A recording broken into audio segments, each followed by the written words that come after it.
Hi! మళ్ళీ అయితే మా ఇంటి దగ్గర నుంచి పార్సెల్ వచ్చేసింది. యాక్చువల్లీ మా మమ్మీ వాళ్ళు వెళ్ళి అయితే ఒక 10 డేస్ అయితుంది. తర్వాత మా అన్నయ్య కొంచెం పని ఉండి అయితే వెళ్ళాడు.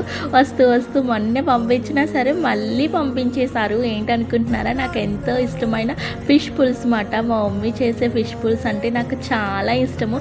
అందుకని ఎప్పుడు అవైలబిలిటీగా ఉంటే అప్పుడైతే పంపించేస్తది ప్రతిసారి కూడాని. సో చూసారు కదా! దాన్ని మేమైతే ఒక 1 వీక్ కన్నా ఇంకా ఎక్కువ డేసే తింటాము. అంత ఎక్కువ ఉంటుంది పెద్ద డబ్బా నిండా. అండ్ ఫ్రాన్స్ చూసారు కదా! అక్కడ టైగర్ రైలు అంటారు. చాలా బావుంటాయి. దానికి అయితే బాయిల్ చేసి ఉప్పు, కారం అది ఏసి అయితే పంపించేసింది. మనం మళ్ళీ వండుకోవచ్చు దాన్ని.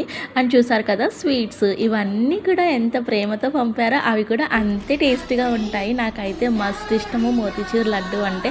అండ్ దాంతో పాటు ఒక టాప్ కూడా కుట్టి పంపించింది. ఆ టాప్ అయితే చాలా బాగుంది. ఒకసారి చూపిస్తాను ఫుల్‌గా చూడండి ఎలా ఉందో. ఫ్రాక్ టాప్ అయితే స్టిచ్ చేసింది. నాకైతే చాలా బాగా